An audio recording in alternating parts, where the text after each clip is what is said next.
Welcome back, everybody, to December's Member Spotlight in Review. We want to welcome our member who is actually all the way from New Jersey, and she has been a member with IADR since January of 2019. Everybody say hello to Miss Tiffany Conley. Hi, Fredo. Hi, everybody. I'm Tiffany, and this is my messy studio. I'm really excited about doing the Member Spotlight for December, and more than a little bit nervous, but I'm gonna try to get through it without looking too crazy. So New Jersey, were you actually born and raised there, or did you just move there later? Yeah, I was born here, lived here all my life. And actually, it's really nice. It's a good balance, especially the area where I live at. It's a good balance, between civilization and nature. So, I can go into my backyard and see, like 8 rabbits hopping around, and, we had some falcons nesting in our trees last year. And so it's kind of nice to be able to go out and, see things like that. And then I can still hop in my car and, be at a store in 5 minutes. So it's actually pretty nice. What would your ideal place to live be, and why? My ideal place to live. See, the weird thing about it is I'm probably one of those few people who actually really likes where they are. It's actually pretty close to ideal for me because I do like being in a place where you have 4 seasons and I can watch the leaves change in the fall, and you can get some snow. Once you get too much of it, it's annoying, but you have nice weather for the spring and for the summer until it gets too hot. But it's actually pretty close to ideal. So I don't know if I'd necessarily want to live somewhere else, but there are plenty of places I'd really like to visit. So many places that I'm just hoping that I get a chance to see one day instead of just looking at them on TV or reading about them, seeing pictures. I'd really like to take a trip to Spain, to Italy. I'd really love to see Japan, and, just sit and draw castles and do a lot of sketching, the architecture and everything. That would be a lot of fun. But to live, like where I'm at, I think is pretty close to my ideal location. But I do plan to do a whole lot of visiting. So you have Assorted Distractions and Khalon Dolls. Which of those two came about first, and which do you like more than the other? Khalon Dolls came first. I opened that Etsy shop in 2012, and Assorted Distractions came after. I wanted a separate place for art that was not related to, doing the ball jointed doll clothes, which is the whole focus of Khalon Dolls. I would say I like Khalon Dolls better, mostly because that's the one that actually is successful. I get regular business in that one. Assorted Distractions has also been open since 2012. I think I opened it maybe a few months after Khalon Dolls, even though I don't think I actually put anything in it until maybe the year after. But I had already made the banner and the logos and everything for Khalon Dolls, so I just went ahead and made both sets at the same time. That was fun. But Assorted Distractions really doesn't sell as much.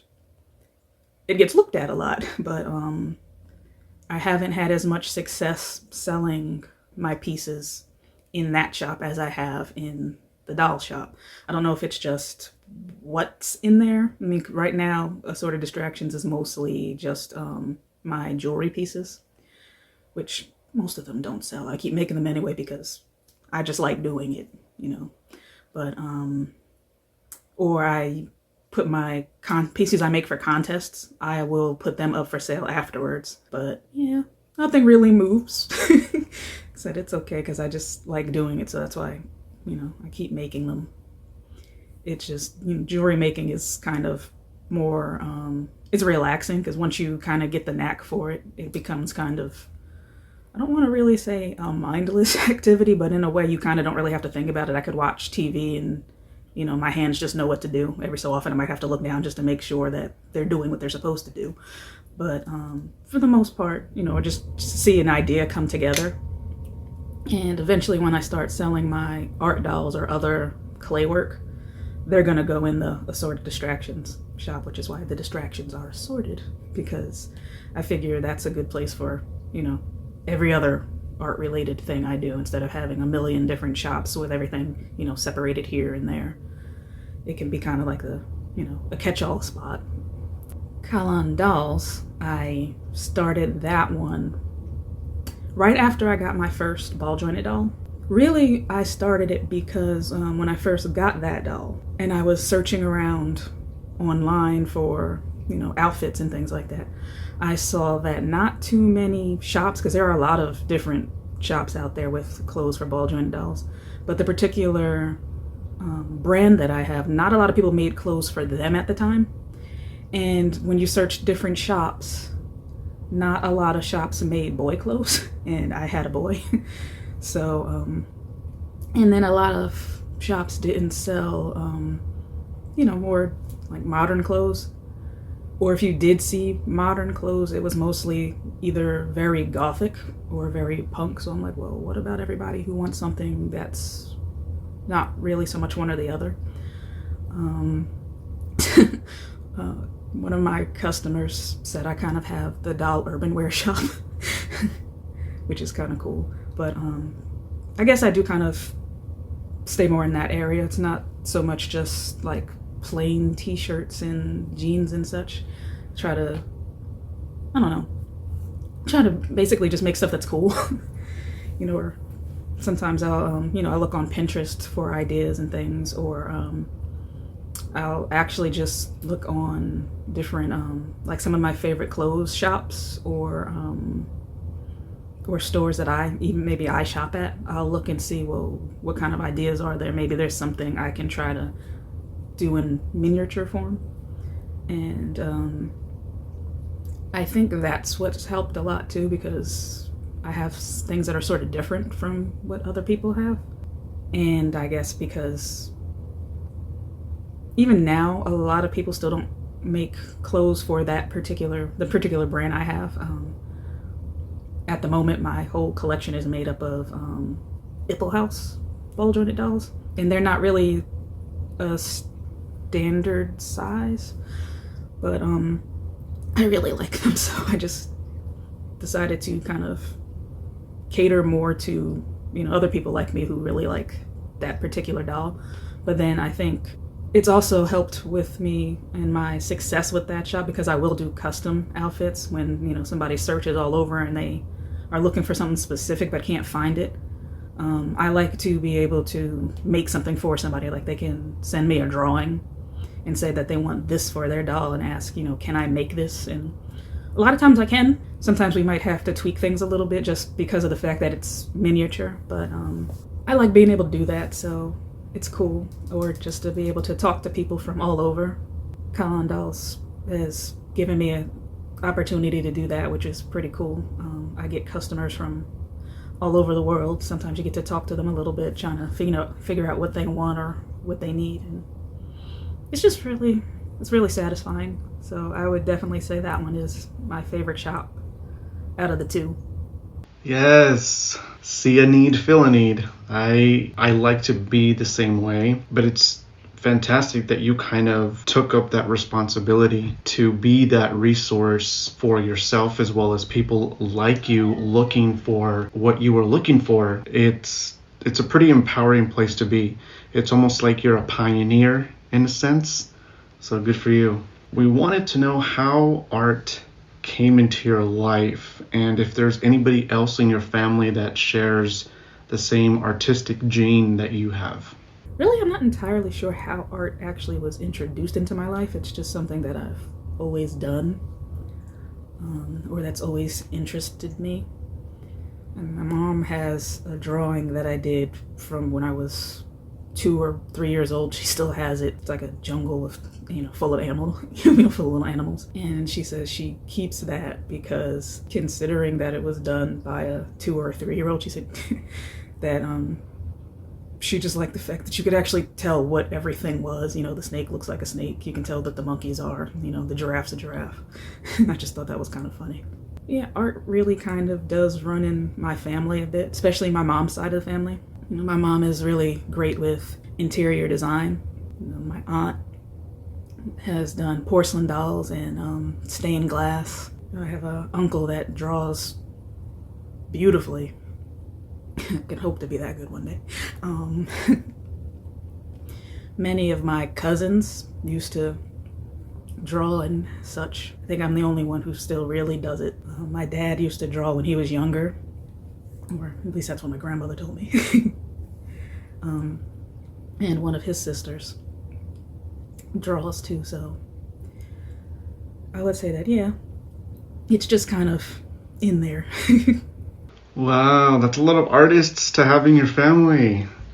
But we hope that you keep at it. We hope that you keep creating the art that you're creating, because there really is a need for it. You know, a lot of people are going to be looking for what you do, and you know, if you stop making it, they won't have that resource.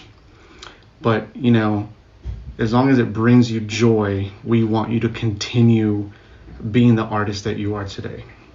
Let's switch gears a little bit and let's talk about your family life. What do you currently do for work? I live together with my mother and my younger sister, which is great. Me and my sister are really close, so that's fun. And it's cool too that all of us be in the same place, so there's always somebody else there. And too, with anything that I'm working on, I can always have a second opinion. Which my mom is really good for that. You know, does this color work? You know, does that look right here or there? So that's really cool, just to have another person to bounce ideas off of. You know, I don't know. It's a lot more fun than being by yourself. And two, my mother's retired now, and at the moment, I only am working with my 2 Etsy shops, so it's like we're all here all the time, which is fun. But as for anything else, I said at the moment, I'm only working my 2 Etsy shops. But what I would like to do is, if I got the chance, I like teaching. So I've been thinking about trying to, you know, work up the courage, maybe do some YouTube videos just to see how it would go. And then if that goes over well, maybe make some classes or some tutorial videos that maybe I could sell in my Etsy shop or something of that nature. I don't know. I've been thinking about it for a while, and I really think that's kind of the route I'd like to go into next, because as much as I like learning new things, I like to also teach people what I've learned or make the process easier, so that way all the things that, you know, I can help teach someone else how to do something with all the mistakes I've already made, and can let somebody know, no, don't do that, or this is an easier way. That way they don't have to struggle necessarily the way I did. So I actually think about things like this a lot, like what made this difficult for me when I was trying to learn, and maybe see is there a way I could present this differently so that someone, you know, doesn't have the same problem that I did. And or maybe where an area might have been a little bit vague, or, you know, something like that, or just to show maybe that there's a different way of doing things. If I get a chance to do something like that, it would be pretty cool. I don't know. I'll see. I'll see what happens. Hey, a full-time artist. You know, and that's the gig that we all want, you know, to be able to have the opportunity to do that. And I think that's a great idea. You know, a lot of our members have YouTube channels, I being one of them. And I love that you want to pay it forward. You know, you want to teach people what you've learned to kind of pass the knowledge and love of what you're doing so that it will last longer. You know, if you have questions or need help, you know, and you know of members who are already doing that, you know, absolutely reach out to them, reach out to me for any kind of help, because I think that would be fantastic. And there's a lot of things that you can do to create PDF tutorials or even the video tutorials. I prefer video because I'm a visual learner. I like to see everything in action and how the movement of how everything is done. But that's exciting. Now, I myself am absolutely horrible at making outfits for my sculptures. I wish I was better. But is there something that you do in particular in your process that kind of makes creating costumes or outfits easier, or kind of easier to wrap your head around as well? I was also very terrible at making clothes at one point, because when I first started sewing, I I was probably maybe 10 years old, trying to make outfits for my American Girl doll, which at the time I thought was really great. But looking back at, because I still have some of those, and looking back at them now, and I'm like, what in the world was I thinking? Because I actually used to lay the doll down and trace it, and then just like stitch the pieces together, sewing everything by hand badly. And I didn't know anything about hemming or, finishing raw edges. So a lot of them are just fraying old pieces. But as I went on, I learned. I'm pretty much kind of self-taught. I've looked at tutorials and things like that, or read books on sewing and pattern making. So really, that's what made making clothes easier, is to approach it the same way you would making clothes for a real person. I will take the doll and I will actually make a basic pattern that's really, it doesn't look like anything you'd want to wear, but you use that basic, it's usually a form-fitting pattern, and you'll make a bodice, which is usually just like from the shoulder to the waist, and it'll be fitted. And then you use that basic pattern and you can make anything you want from that. That's where you do all your changes. You can move your seam lines, you can add, remove darts, and you can turn that basic, little bodice sloper into anything you need. The thing is, too, that you need to make one for every different body type of doll you have. So that's why sometimes when people ask me, can I make something for a certain kind of a doll? I'll say, I don't actually have that doll, so while technically you can do it, the process may not be as exact because I don't have that doll to try it to make sure that this is going to fit exactly. So a lot of times if I do get orders for something custom, I often won't take it on if it's something that needs to be form-fitting, because I won't have that doll there to actually, get the exact shape of the body and make sure that everything's going to fit, because you don't want it to be too tight and get it all the way, ship it all the way to someone and it doesn't fit. And it won't look good if it's not properly fitted. So the only real way around that is for someone to send the doll to you, which, I don't think anyone would necessarily want to do that, or I wouldn't necessarily want somebody to do that because, ball jointed dolls are expensive. And, things happen with the mail. So that's really how I approach it. It's just the same way as I would make an outfit or something for myself. It's the same exact process, except there's a few things that, or some of the formulas with the math that have to be modified, since my favorite size of doll to make clothes for is roughly quarter scale. So they're about 17 and a half inches tall. Certain things have to be modified a little bit just because the scale is so much tinier. And the same process could really be used for sculptures too, even though a lot of people say they have trouble with that, mostly because you can make the clothes, but it's getting the clothes on them because you can't move them. With the ball jointed dolls, they have joints, so you can very easily dress them afterwards. But with sculptures, obviously you can't do that. It's already baked. So but you actually can still do it the same way.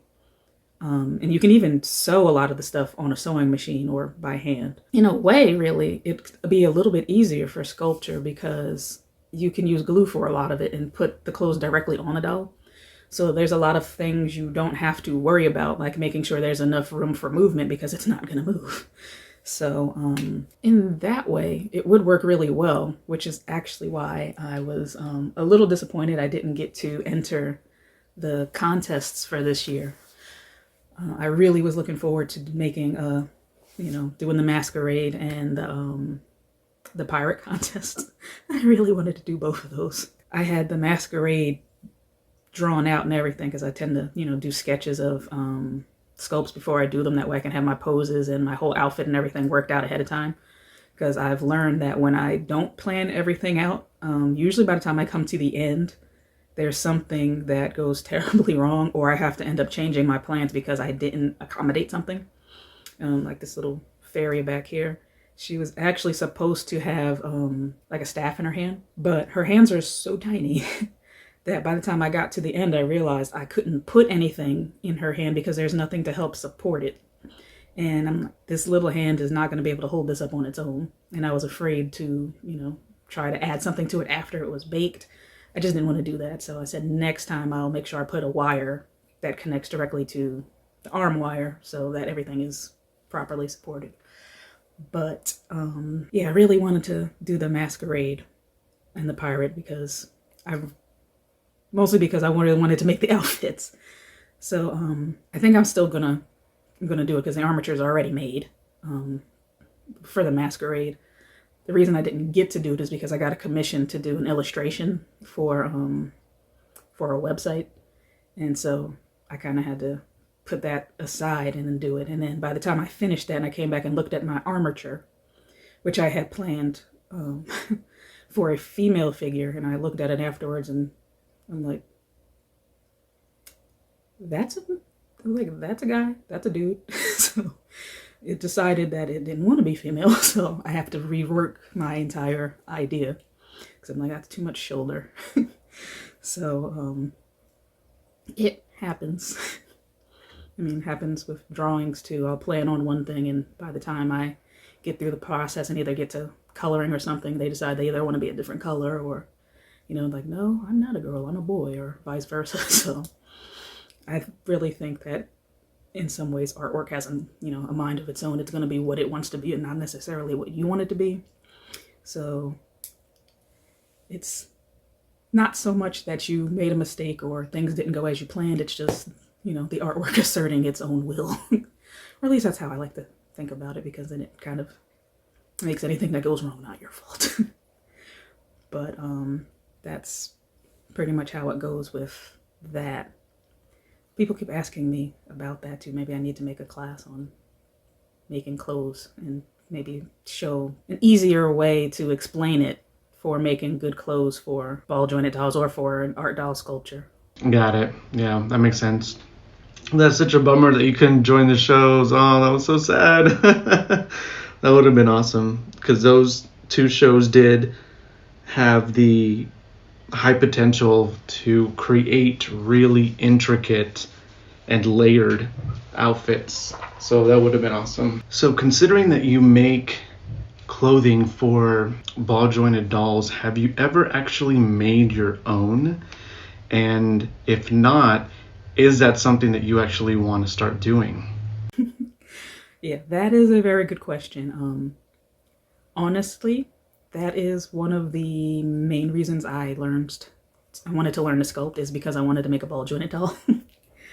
The main reason I wanted to learn sculpting was because I make up a lot of characters and I draw them, and a lot of them have stories, things like that. And I thought it would be cool to be able to sculpt art dolls or figures of them. And then once I started getting into the ball jointed dolls, I said it would be really cool if I could make a ball jointed doll of this character. And so that is really what really got me into wanting to learn how to sculpt. And I actually have attempted a ball jointed doll before. The really hilarious thing about this is it was literally the second thing I ever sculpted, so I really didn't know what I was doing. And considering that it was probably the second thing I had ever sculpted, it wasn't as big of a giant nightmare as you would think. I mean, if you look at it, it's not good looking, but I'd say it was a decent attempt. I got the face done before I really knew a whole lot about sculpting, so her face is pretty flat. The body's about as detailed as a Barbie doll. But I didn't know a whole lot about choosing different clays for art dolls and things like that. So I used, I think it was a Super Sculpey mixture, which was not strong enough for the application. So when I went to make the area for the knee joints, the leg cracked and that whole piece just fell off. And, there was no fixing it because it was just too thin. So, that whole leg would have had to been redone. But now that I have known more, that was years ago. I know more about clays and how to reinforce things. So I would definitely not use super sculpting, which is great for some things, but that's not one of them. And I'm pretty ready to try it again, but I told myself that I won't attempt a ball jointed doll again until I do at least maybe 2 full body, more realistic art dolls, which I haven't done yet. I've only actually attempted a full body once, which I wasn't really happy with the outcome for 2 reasons. One, I really did rush it because I was trying to get it done by a certain point, which ended up not happening. I still didn't get it done in time, but I ended up finishing it afterwards. But I realized that's when I realized I really didn't like Pro Sculpt as a clay. It was just too mushy. I really couldn't get a detailed face for some reason. I don't know if maybe the clay just didn't sit long enough or what.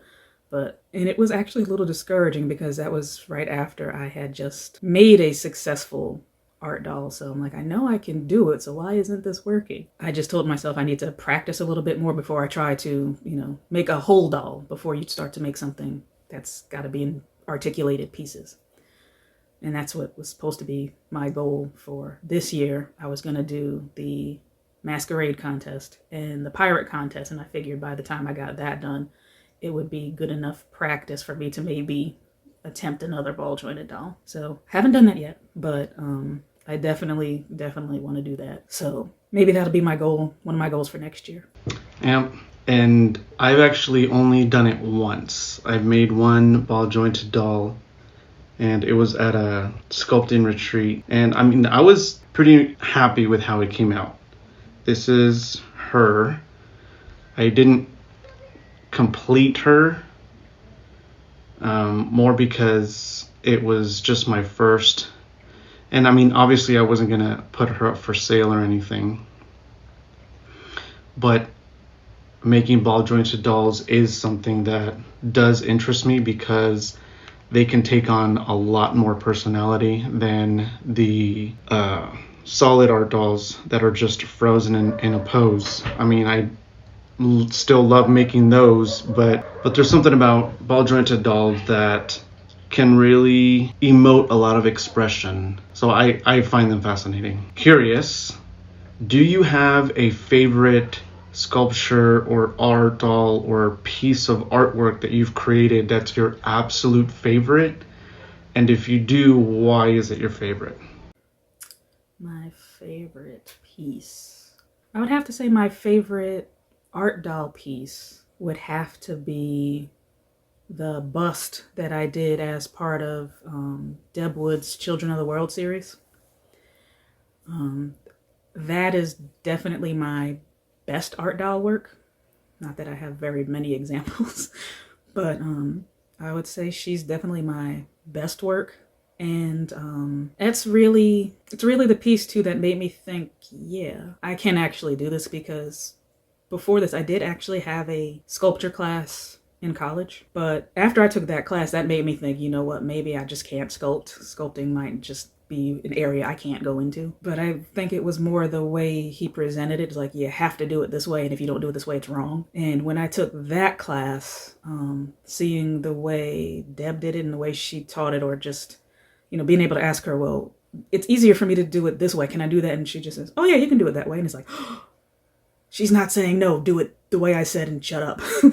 So it actually, it makes it a lot easier when you can do it in a way that's easy for you, and somebody lets you do that and just kind of maybe tells you, if you do it this way, then make sure you do this so that you end up successful, instead of just saying, no, that's not how I do it, so don't. And it just, I don't know, it really is kind of maybe liberating to know that you can, or just have somebody encourage you, like, this is good, or maybe it's not perfect, but you're on the right track. So I think that really helped, and, was a good confidence booster. And then to have a product at the end that came out pretty well. I mean, she's not absolutely perfect, but I still think it's my best art doll work. My favorite piece of art in general is one of my paintings. I really, really love, well, really it's two of them, but if I had to pick one, it was a painting I really just did as practice. It's back that way. It's really small, which is the one downside to it. After I was finished, I'm like, oh, I wish I had done this bigger, but I had really just done it as an experiment because I'd never tried to paint, a glass object before. So I said, well, I wonder if I could do it. So it's a picture of 4 glass bottles of different types of glass, different colors. And I just kind of went for it, and it came out actually really, really nice. So I think of everything that I've made, that's my favorite piece of artwork in general. Oh, you took that class. Very good. Yeah, it's amazing how encouraging and open-minded Deb Wood is, and I can speak Deb Wood's praises all day long. So I'll just say that she's pretty incredible. She's a fantastic teacher. I went to 3 of her live Florida sculpting retreats when she was still teaching seminars live. I had the privilege of going to her last 3 before she retired, doing seminars, although she still does tutorials online, but she's absolutely incredible. I'm glad you were able to take, one of those classes, because her online tutorials are incredibly thorough. There's so many pictures, there's so much instruction that's very detailed, so you don't miss a beat. So you know exactly what to do and when to do it. I love them. I've kept every single one. So let's see, look at me gushing again about Deb Wood, but I get it. Now I'm curious, what is it about making BJD clothes that brings you joy enough to where doing it on a consistent basis, and it's really your full-time job? What is it about creating clothes that brings me joy? Okay, I'm going to be perfectly honest. Sewing is not my favorite thing to do. I like to do it, but it's not always something that necessarily makes me like, yay, I'm happy, to do this, woohoo, sewing. But it's really something that I prefer to be more in a mood to do, especially since when I do it, I tend to spend long blocks of time doing it. Because it's kind of like once I get started, I just kind of, push through. So I might end up sitting and sewing for maybe, like a 3-hour block. Because usually once I start something, I want to go ahead and get it done. Or at least when it comes to sewing. But it's something I have to do a lot because of the doll shop. But it's not something I necessarily like to do at all times. There's sometimes I really don't want to do it, but I have to because somebody ordered something. But there are times when it really does make me happy, really, when I get an idea for something and I sketch it out and I pick out all my fabrics and start, sewing it together. And then there's a point when you get maybe halfway through and you can really start to see, oh, this is going to be cute. This is starting to look really good. It gives you, a nice boost, and you get through it. And then once you see when it's done, I think that's really what makes me happy, just seeing the finished product, because sometimes the process can be stressful, nerve-wracking, especially depending on when you decide to do it. Like if I really wasn't in the mood to sew, but I have to, things tend to go wrong more often, and you spend more time undoing mistakes than actually getting any work done. But when I see a design I sketched out really come together, or if I maybe saw a picture of something on a website that I said, let me see if I can recreate this in miniature, and it comes out well, that's what really brings me joy and makes me happy. Or sometimes once the person gets their item and then the review comes in and they say how happy they are with it, and they send you pictures. I really love to get pictures when people send me pictures of whatever they ordered from me on their doll. That's really what makes me happy, to see that everything fits and that they're really happy with the quality and the look of whatever it was they ordered, that's actually what really, really makes me happy. Then too, there are things I like to sew better, more often than others. Like really my favorite thing to sew is jackets. So when somebody orders a jacket, I'm like, yay, jackets. I don't know why I like making jackets so much, considering that my least favorite thing to sew is shirts. And really they're not much different, a jacket versus a shirt. And my favorite thing to sew is jackets. My least favorite thing to sew is probably button shirts, because then I have to do the buttonholes and then I got to stitch on all the buttons, or anything with snaps. I'm like, oh no, snaps, because snaps take forever to sew on. And most snap pliers that you could just, crimp the snaps on, the snaps that come with those are too big for the size dolls that I make clothes for. So I have to buy sew-on snaps. And I have to sit there sewing on snaps. And then sometimes the holes for snaps are a little sharp, so you'll be putting the thread through because you got to do it by hand. And then your thread snaps because the edge of the hole for the snap sawed through it. And then you got to, do that again. And I try to avoid snaps when I can, but the other alternative is zippers, which, although I like sewing on zippers, they're more expensive, and I like to try to keep my prices as reasonable as I can. So if I can avoid having to buy zippers for things, then I do it. Just, stuff can be expensive enough, especially since I get a lot of orders, like from Europe, so France specifically, and the shipping is expensive enough. So I would prefer to try to keep the product price as low as I can, just so it's not an extra burden. Because sometimes the shipping costs just as much as the order itself. What really makes me happy with sewing is shoes. I really like making shoes, and I actually spend a lot of time coming up with new shoe designs, even though shoes take the longest to make, and they can be really challenging to make. It kind of gives me the greatest joy sewing a pair of shoes together, because then you can, once you really start to see it coming together, because shoes really look like absolutely nothing when you just have your pieces, spread out. Because, like, what the heck is that? It's like puzzle pieces. They really don't look like they make anything until you actually start to sew them together, and then you put them on your shoe last, which is another thing that sculpting has actually helped me with, because to make good shoes, you have to make a shoe last, which is kind of like almost like a sculpted double of the shape of, in my case, the doll's foot, except with, you think of that foot with the shoe on it. So you make it in the shape you want the shoe, like if you want a shoe to have a round toe, like if it's a sneaker, then you sculpt it that way. And you use that to kind of build your shoe on. That way it has the correct shape, size, and all of that. And I really, really, really love and enjoy shoemaking. And actually I started shoemaking when I took Diane Keeler's If the Shoe Fits class, which I believe shows you how to make a basic pair of heels, and a pair of heels with an ankle strap, heels with a T-strap, and then a pair of like little girls' Mary Janes. I remember when I was taking that class, somebody had asked, I believe, if there was a way to line the inside of the shoe. And I think she said there probably is, but she didn't know what that was, or, she never really thought about it because she doesn't typically take her shoes off and on.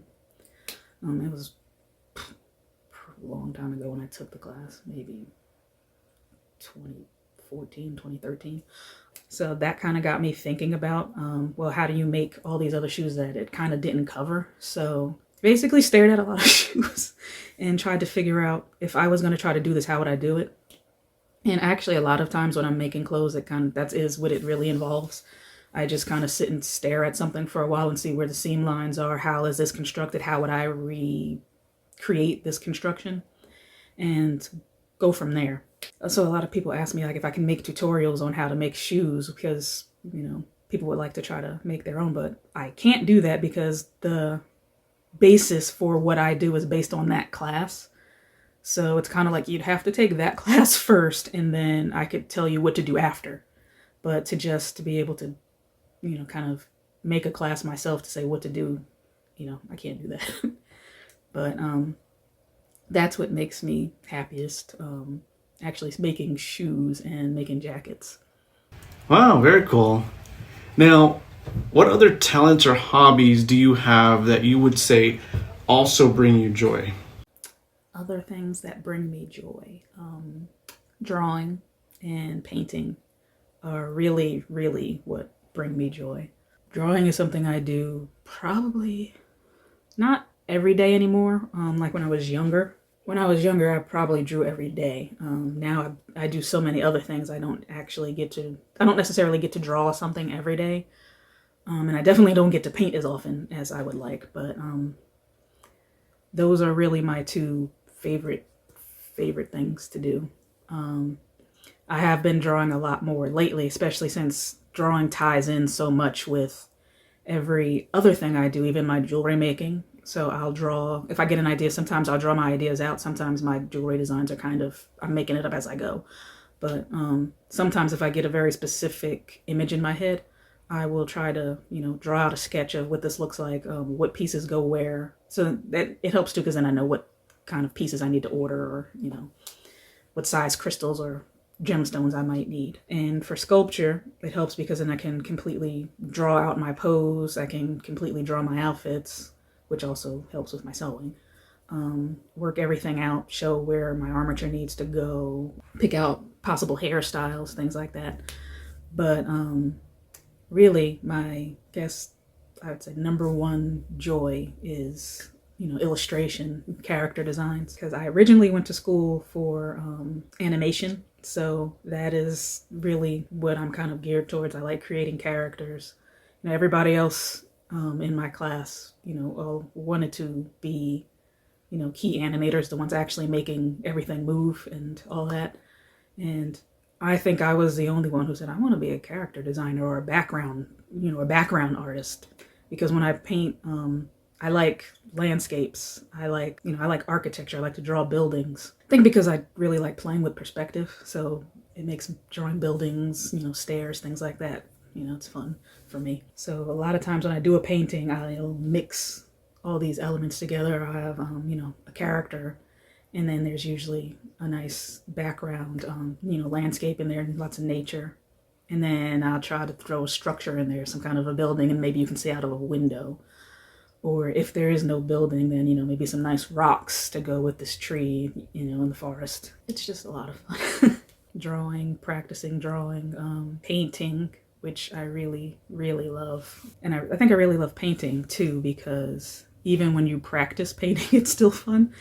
Whereas the weird thing about me in drawing is I don't like to do practice sketches, which sounds weird. And when I say practice sketches, I mean like when you're in school and they tell you to just draw random objects. So, okay, draw this bottle, but the bottle doesn't interest me.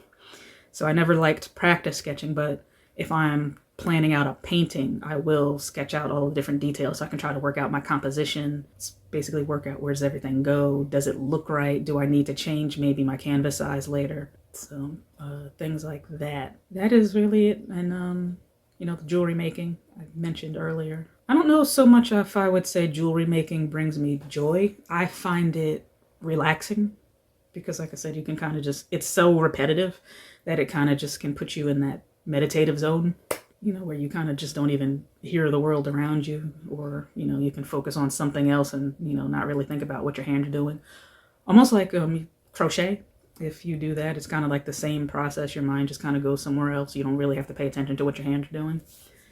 So I think jewelry making is more relaxing than something that brings me joy. That's kind of it. I don't have any talent that is not artistic. I have one area and limited. I can make things. I'm a maker. That is the extent of my talent. Okay. So putting art aside, what other things just in life do you like to do in general? Other things that I like to do. I guess this kind of ties in with hobbies and everything, but I also have fish. I've got 2 fish tanks in my bedroom. One's 40 gallons, the other one's 5 gallons, because 5 gallons for the betta fish who's next to my bed. It's surprisingly like having a dog. He sleeps kind of next to me. He's got a little spot in his tank where he actually will kind of sleep next to me. If I move to a different area of the bed, he will move to the area of the tank that's closest to wherever I'm at when he decides he wants to sleep. I wake up, he's staring at me, waiting to be fed. He's on my nightstand, so if I open the drawer, he's looking in the drawer. Somebody comes in that he doesn't know. He puffs up like, "Who is this stranger? Why are they near you?" It's weird. It's kind of weird because people don't think about fishes having personalities. But he definitely does. And then in my big fish tank, I only have 9 fish in there. I'm still working on that, filling it up. Got barbs and gouramis in there. There's that. I also like to play video games with my sister. We'll do that every so often and probably spend a little bit more time on it than I should be okay with mentioning. But not as much as she does, but that's a lot of fun because then it's something we can do together. I also collect swords. That might be weird, but kind of a weird thing. People come in and then, there's a set behind me. And there's like, "You have swords?" Like of all things, but... Oh, yeah. I see the katanas back there. I do. I like the look of them artistically. I think, the form, I don't know. People find it weird when I say that they're kind of beautiful, but I do like Japanese swords, so I do have 20 something. I'm not even sure because I put some of them away. They're not all on display. And I also collect Japanese tea sets. Again, because they're pretty. I do drink tea, but a lot of times I don't actually drink out of them because, it's like when you have something, you're like, "I don't want to touch it." I even do that sometimes with things I buy for making jewelry. I'll buy some really nice gemstones, and it's like, it's so nice I actually don't want to use it. So I've got some really pretty pieces of lapis that have been sitting for probably 2 years because they're too pretty for me to use on something. I haven't made that one piece that I'm like, yeah, I'm going to put that on there. Everything is like, no, don't use that. Just find something else. That's not the thing for that. Watching anime. Yep. Big Sailor Moon fan right here. That is also another thing I really like, Japanese animation. It's also the primary style I like to draw in. Why? To be honest, I'm really not sure. I just kind of gravitated towards it. I really like the look of it stylistically. I remember it was kind of an issue when I was in art school. I had actually had one of my teachers forbid me to draw that way. Which I couldn't really understand because he said I needed to find my own style, but I'm like, technically it is my own style because it doesn't look like anything else. I mean, in general, you can look at it and say it is in an anime style, but it's not like it's copying someone else's anime style. So yeah, I had to actually change my style for that specific class because he told me I couldn't do it anymore. I think that's it, really. All right, 2-part question. What inspires you the most in life? Like in general, what inspires you to do anything? And 2, what gets you, every single morning when you wake up, what gets you the most excited to jump out of bed and start a new day? What inspires me in life? So many things. Sometimes I can get inspiration from the weirdest places. But I guess what really kind of gets me up in the morning and, ready to get going is ideas. Because there's always something in my head wanting to come out. So it's like I get up in the morning thinking like, okay, which one of these am I going to do today? What am I going to work on? How am I going to work on it? What do I need to do to get this going? And I think that's really what kind of drives me, trying to, get what's out and just having to try to find the time to do it, or going and if I'm up at sunrise, which usually if I am, it just means I haven't gone to sleep yet. Yeah, I've had several of those nights where it's 5 a.m. I look at the clock and I'm still in the studio. I haven't gone to bed yet. Oops. I'm kind of nocturnal. Seeing a really nice sunrise in the morning, might inspire me to want to paint. I might look out in the backyard and see rabbits, hopping around or something, and, that inspires me too. I like looking and, seeing our little animals. Or if it's just, looking at snowfall, nature, it's just really nice. I went outside the other day and I just saw a leaf. And the way the colors in that leaf were, I was just really inspired then. I took it in the house and said I was going to paint it and just haven't gotten the chance to do it yet. I don't know how long I'm expecting that leaf to survive. Being that's already half dead, but I don't know, just weird things sometimes. I could have just read a book that inspires me to, create a new artwork, or sometimes it inspires me to write, to draw, to paint, or think, oh, that could make a cool sculpture.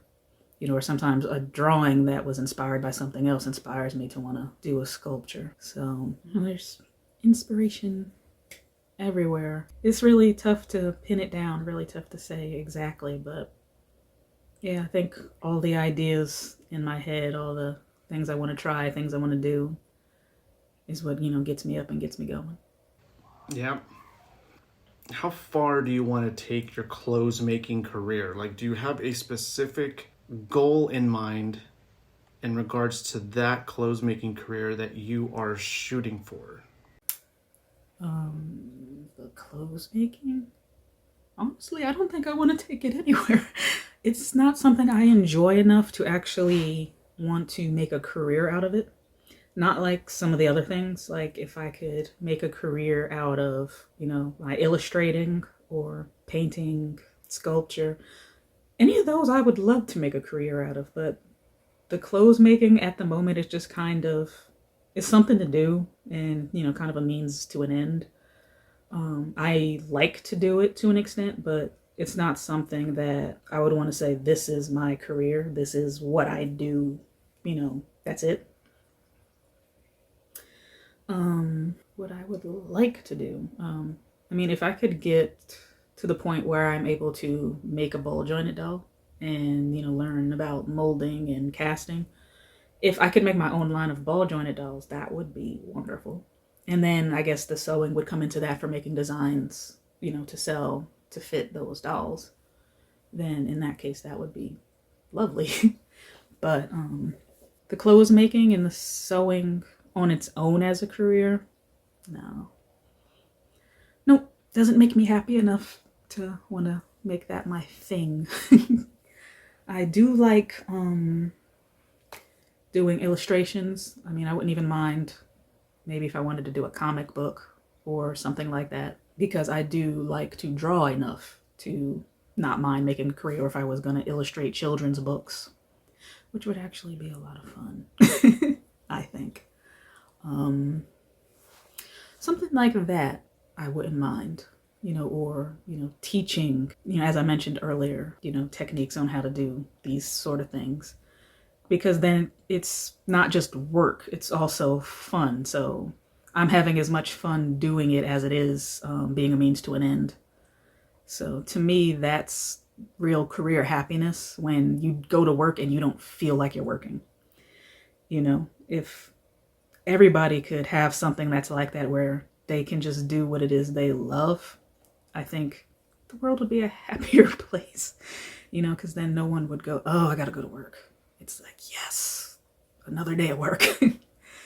So if I could get to that point, that would be lovely. It's probably somewhat unrealistic, but it's a goal, it's a dream. So we'll see what happens. Oh yes, we hear ya.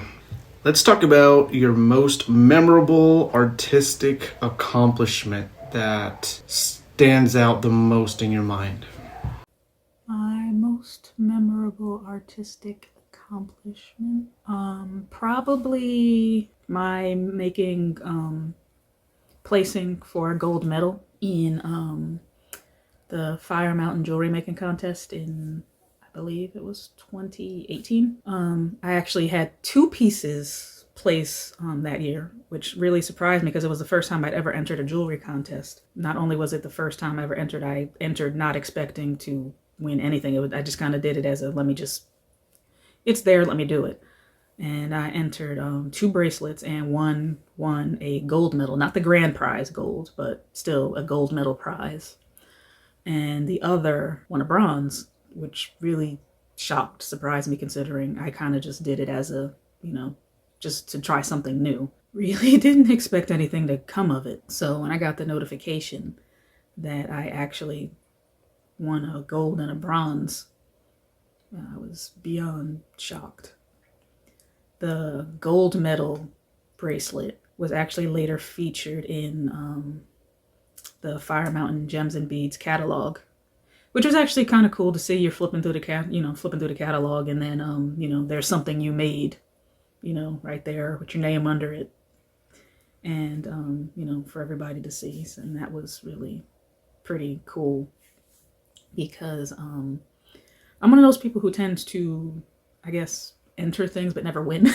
So that's kind of what I did with that. I entered and didn't actually expect to win. So I think that's probably my my greatest artistic achievement thus far. Besides just personal achievement, like finally learning how to do something that I didn't know how to do before, or improving on a technique, or revisiting something that you had trouble with, and getting to a point where it's like I can actually do this. Just personal achievements like that. That happens all the time. Everything, even when you mess up, to me, it's just learning, and every mistake you make will just make it that much easier when you try again. I've gotten to that point where when things go wrong artistically, I don't get discouraged. Like when I think everybody goes to that point when they're younger and they're first trying, things out, and first learning that, as soon as something's not perfect, you get discouraged, you stop in the middle, you don't even, you don't want to see it through because, it's already broken your heart. But I think I'm kind of gotten to the point where I can look at something and say, it's not the end of the world because it's not done yet. Or once it's done and it's like, okay, that's not pretty, but I learned. So I know what not to do, what I should do next time. Every time you try something, it's a personal achievement. As for, actual achievement that way, placing gold and bronze, I think that was my greatest artistic achievement. And I did make it into a student art show in 2015 with a sculpture of a Japanese castle that I did in my ceramics class. But, it made it, again, it's like it made it into the show, but I didn't actually win anything. But it was just nice to see it in the gallery with, everything else. That was just kind of, it was just kind of a fun experience to have something that I made in a gallery show, which I don't even think I have any pictures from that. Now I have to check. But, no, that was just kind of a fun thing. Oh yes, Fire Mountain Gems. They actually have a little boutique store in Laguna Beach on the hill, literally above the water where I used to live in Orange County. And that's where all of my earrings are from. So these guys right here, these are Fire Mountain Gems. And I have like 6 colors of them. Big fan. Tell us something about Tiffany that we may not already know. Something about me you may not know. I suppose it's not that interesting, but I am a really big reader. I read every day. According to my Kindle, I think it says I've read continuously for probably over a year. I usually read 2 books at one time too. I'll have one that I actually physically read. Usually I'll read before I go to bed, or when I wake up in the morning when I just don't want to get out of bed yet. I'll read my book. And then I'll usually also have an audiobook that I'll listen to. So that's why I have 2 different books going at once. And I like the audiobooks because I can work on whatever project I'm working on and still, listen to a story. So that's why I'll do 2 different ones. I like to do that too with audiobooks, because then I can kind of, I will marathon listen to books. I think once I actually listened to a book for about 12 hours straight and just went, completely start to finish. But I didn't actually have to take any time out of the day. I could still, do my sewing and, get my book in. And then before I go to bed, read my other book. But I do like to do that. I actually just marathon listened to the entire Lord of the Rings series, unabridged, which was pretty interesting because I never actually read the books before. So it was nice to actually, be able to have them read to me, considering I think each one is about 19 hours long. And that was cool because fantasy's one of the main genres that I read. Fantasy and mystery, usually. And classics, because actually my absolute favorite book is The Count of Monte Cristo, which I believe in audiobook form, unabridged, is roughly 52 hours long. So, yep. This book is over 2 days long. But I absolutely love that book. I'd listen to it again. I'd read it again. I just wonder how in the world did he figure all, plot all of this out, which I found inspiring. So maybe that's something a lot of people don't know about me, but maybe something more interesting. Lobsters make me smile. I don't know, they're just so funny. I'd keep one of those little dudes as a pet if I could. I'd say an equal obsession with ninjas and elves, definitely. Anybody who knows me would know I'm like a ninja freak. So even with this whole crazy COVID thing going on, and with all of the mandatory mask wearing, the first thing that comes into my mind is, what's everybody so upset about? Just put the mask on. Now we're all ninjas. How great is that? So yeah, that shows where my mind is. But yeah, I think that's pretty much it. So Tiffany, tell us how IADR has helped you in your artistic journey, and also what you like the most about IADR. IADR has really helped me on my artistic journey, really just by giving confidence.